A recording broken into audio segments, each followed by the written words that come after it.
It's time to read I Am Legend, one of my favorite books. On those cloudy days, Robert Neville was never sure when sunset came, and sometimes they were in the street before he could get back. If he had been more analytical, he might have calculated the approximate time of their arrival, but he still used a lifetime habit of judging nightfall by the sky, and on cloudy days that method didn't work. That was why he chose to stay near the home on those days. He walked around the house in the dull grey of the afternoon, a cigarette dangling from the corner of his mouth, trailing thread-like smoke over his shoulder. He checked each window to see if any of the boards had been loosened. After violent attacks, the planks were often split or partly pried off, and he had to replace them completely, a job he hated. Today only one plank was loose. Isn't that amazing, he thought. In the backyard, he checked the hothouse and the water tank. Sometimes the structure around the tank might be weakened, or its rain catchers bent or broken off. Sometimes they would lob rocks over high fence around the hothouse, and occasionally they would tear through the overhead net, and he'd have to replace panes. Both the tank and the hothouse were undamaged today. He went to the house for a hammer and nails. As he pushed open the front door, he looked at the distorted reflection of himself in the cracked mirror he had fastened to the door a month ago. In a few days, jagged pieces of the silver-backed glass would start to fall off. Let her fall, he thought. It was the last damned mirror he put there. It wasn't worth it. He'd put garlic there instead. Garlic always worked. He passed slowly through the dim silence of the living room, turned left into the small hallway, and left again into his bedroom. Once the room had been warmly decorated, but that was in another time. Now it was a room entirely functional, and since Neville's bed and bureau took up so little space, he had converted one side of the room into a shop. A long bench covered almost an entire wall. On its hardwood top, a heavy bandsaw, a wood lathe, an emery wheel, and a vise. Above it, on the wall, were haphazard racks of the tools that Robert Neville used. He took a hammer from the bench and picked out a few nails from one of the discovered bins. Then he went back outside and nailed the plank fast to the shutter. The unused nails he threw to the rubble next door.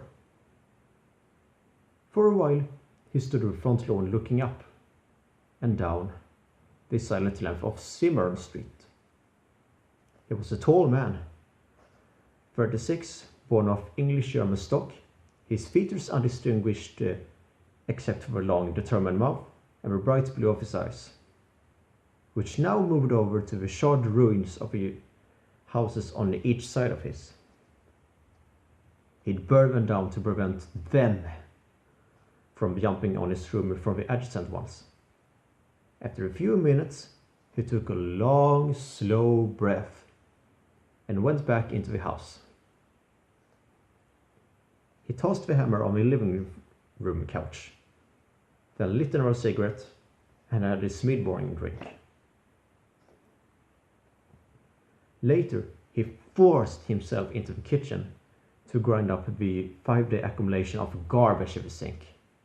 He knew he should burn up the paper plates and utensils too, and dust the furniture, and wash out the sinks and the bathroom and the toilet, and change the sheets and pillowcase on his bed. But he didn't feel like it. For he was a man, and he was alone. and these things had no importance to him. It was almost noon. Robert Neville was in his hothouse, collecting a basket full of garlic. In the beginning, it had made him sick to smell garlic in such quantity. His stomach had been in a state of constant turmoil. Now the smell was in his house and in his clothes, and sometimes he thought it was even in his flesh. He hardly noticed it at all. When he had enough bulbs, he went back into the house and dumped them over the drain board of the sink. As he flicked the wall switch, the light flickered, then flared into normal brilliance. A distinguished hiss passed his clenched teeth. The generator was at it again. He'd have to get out of that damned manual again and check its wiring. And, if it were too much trouble to repair, he'd have to install a new generator. Angrily, he jerked the high-legged stool to the sink, got a knife, and sat down with an exhausted grunt. First, he separated the bulbs into the small sickle-shaped cloves. Then he cut each pink livery clove in half, exposing the fleshy center buds. The air thickened with a musky, pungent odor. When it got too oppressive, he snapped on the air conditioning unit, and suction drew away the worst of it. Now he reached over and took an ice pick from its wall rack. He punched hole into each clove half, then strung them all together with wire until he had about 25 necklaces. In the beginning, he'd hung those necklaces over the windows, but from the distance, they'd thrown rocks until he'd be forced to cover the broken panes with plywood scraps. Finally, one day, he'd torn off a plywood and nailed up even rows of planks instead. It had made the house a gloomy sepulchre. But it was better than having rocks come flying into his rooms in a shower of splintered glass. And once he had installed the 3 air conditioning units, it wasn't too bad. A man could get used to anything he had to. When he was finished stringing the garlic cloves, he went outside and nailed them over the window boarding, taking down the old strings, which had lost most of their potent smell. He had to go through this process twice a week, until he found something better. It was his first line of defense. Defense? Helfton thought. For what? All afternoon he made steaks. He laid them out of thick doling, hand sawed into a 9-inch length. These he held against the whirling emery stone until they were sharp as daggers. It was tiresome, monotonous work, and it filled the air with hot-smelling wood dust that settled in his pores and got into his lungs and made him cough. Yet he never seemed to get ahead. No matter how many steaks he made, they were gone in no time at all. Doling was getting harder to find, too. Eventually, he'd have to lay down rectangular pieces of wood. Won't that be fun? He thought irritably.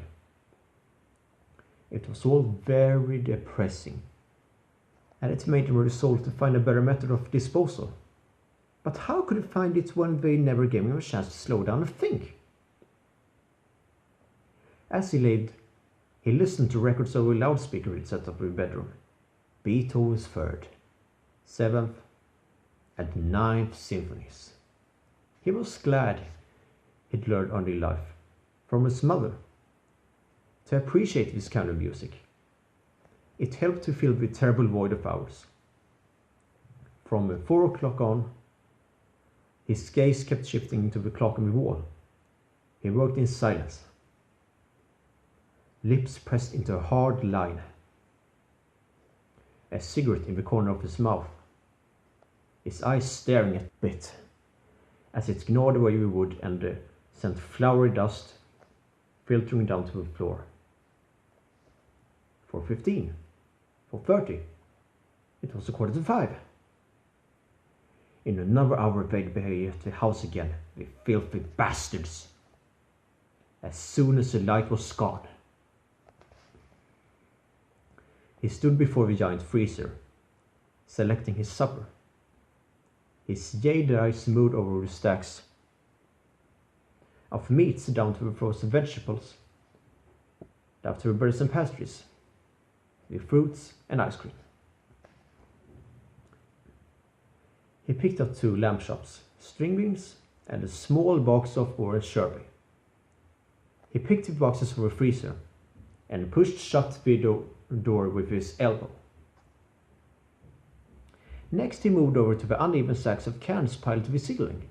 He took down a can of tomato juice, then left the room that had once belonged to Kathy and now belonged to his stomach. He moved slowly across the living room, looking at the mural that covered the black wall. It showed a cliff edge, shearing off to a green-blue ocean that surged and broke over black rocks. Far up in the clear blue sky, white seagulls floated on the wind. And over on the right, a gnarled tree hung over the precipice, its dark branches etched against the sky. Neville walked into the kitchen and dumped the groceries on the table, his eyes moving to the clock. 20 minutes to 6. Soon now. He poured the little water into a small pan and clanked it down on the stove burner. Next, he thawed out the chops and put them under a broiler. By this time, the water was boiling and he dropped in the frozen string beans and covered them, thinking that it was probably an electric stove that was milking the generator. At the table, he sliced himself 2 pieces of bread and poured himself a glass of tomato juice. He sat down and looked at the red second hand as it swept slowly around the clock face. The bastards ought to be here soon. After he'd finished with his tomato juice, he walked to the front door and went out onto the porch.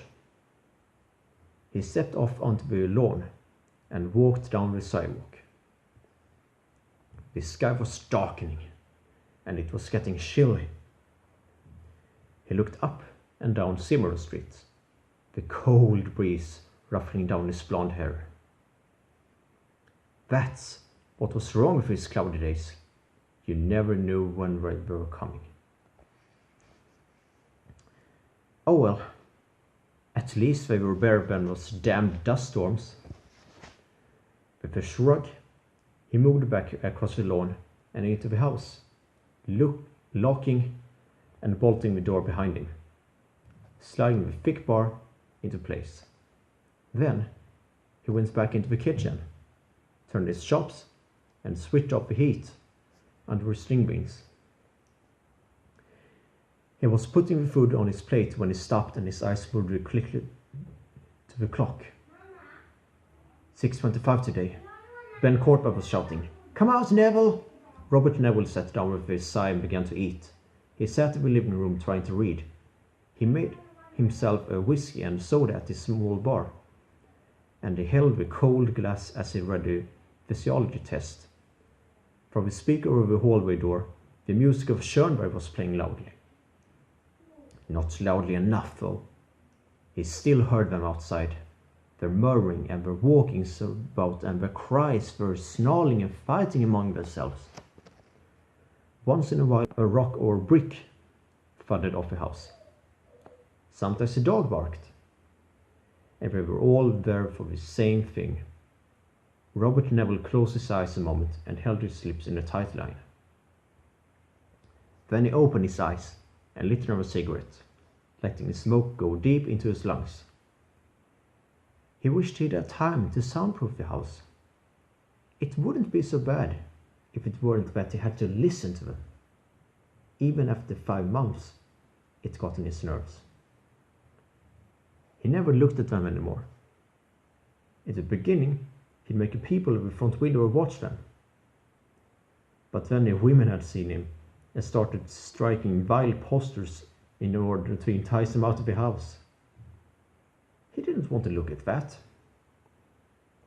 He put down his book and stared obliquely at the rug, hearing Verklet Nasht play over his sound speaker.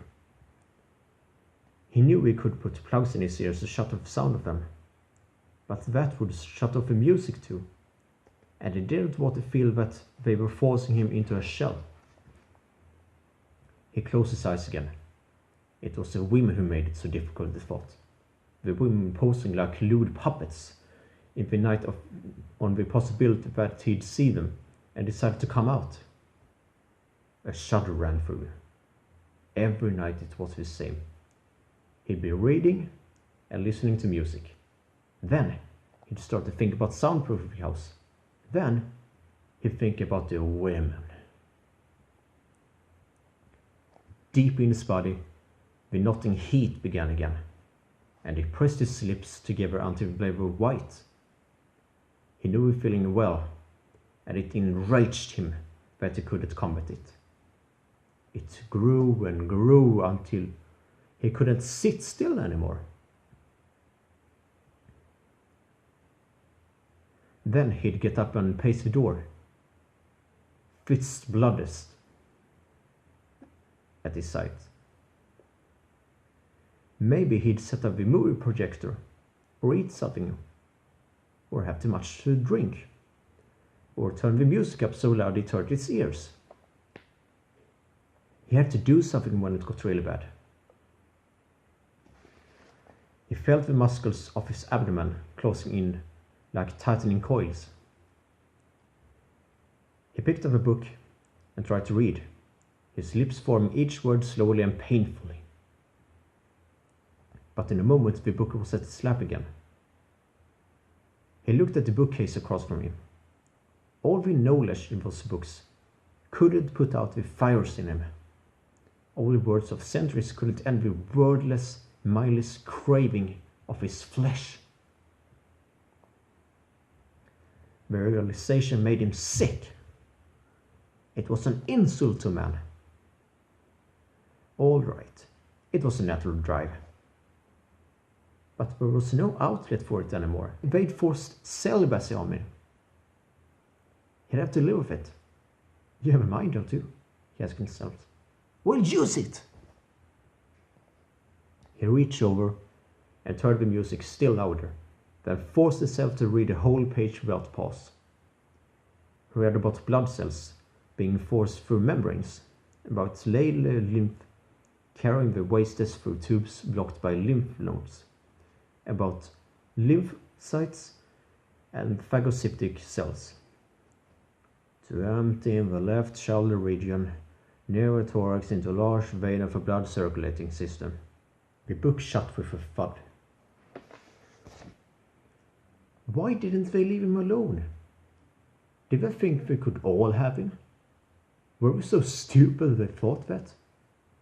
Why did they keep coming every night? After 5 months, you'd think they'd give up and try elsewhere. He went over to the bar and made himself another drink. As he turned back to his chair, he heard stones rattling down across the roof and landing with thuds in the shrubbery beside the house. Above the noises, he heard Ben Cortman shout out, like he always shouted. Come out, Neville! Someday I'll get that bastard, he thought as he took a big swallow of the bitter drink. Someday I'll knock a stake right through his goddamn chest. I'll make one a foot long for him. A special one with ribbons on it, the bastard. Tomorrow he'd soundproof the house. His fingers drew into white-knuckled fists. He couldn't stand thinking about those women. If he didn't hear them, maybe he wouldn't think about them. Tomorrow. tomorrow.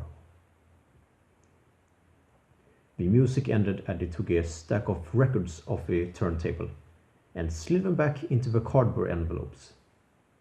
Now he could hear them even more clearly outside. He reached for the first new record he could get and put it on the turntable and twisted the volume up to its highest point. The Year of the Plague by Roger Lee filled his ears. Violins scraped and whined. Timpani fluttered like the beats of a dying heart. Flutes played weird, atonal melodies. With a stiffening of rage, he wrenched up a record and snapped it over his right knee. He'd meant to break it long ago. He walked on rigid legs to the kitchen and flung the pieces into the trash box. Then he stood in the dark kitchen, eyes tightly shut, teeth clenched, hands clamped over his ears. Leave me alone, leave me alone, leave me alone! No use. You couldn't beat him at night. No use trying. It was their special time. He was acting very stupidly, trying to beat them. Should we watch a movie? No. He didn't feel like setting up the projector. He'd go to bed and put the plugs in his ears. It was what he ended up doing overnight. Anyway. Quickly trying to not think at all, he went to the bedroom and undressed. He put on pyjama bottoms and went into the bathroom. He never wore pyjama tops. It was a habit he'd acquired in Panama during the war. As he washed, he looked into the mirror, at his broad chest, at the dark hair swirling around the nipples, and down the center line of his chest. He looked at the ornate cross he had tattooed over his chest one night in Panama, when he'd been drunk. What a fool I was in those days, he thought. Well, maybe that cross saved his life.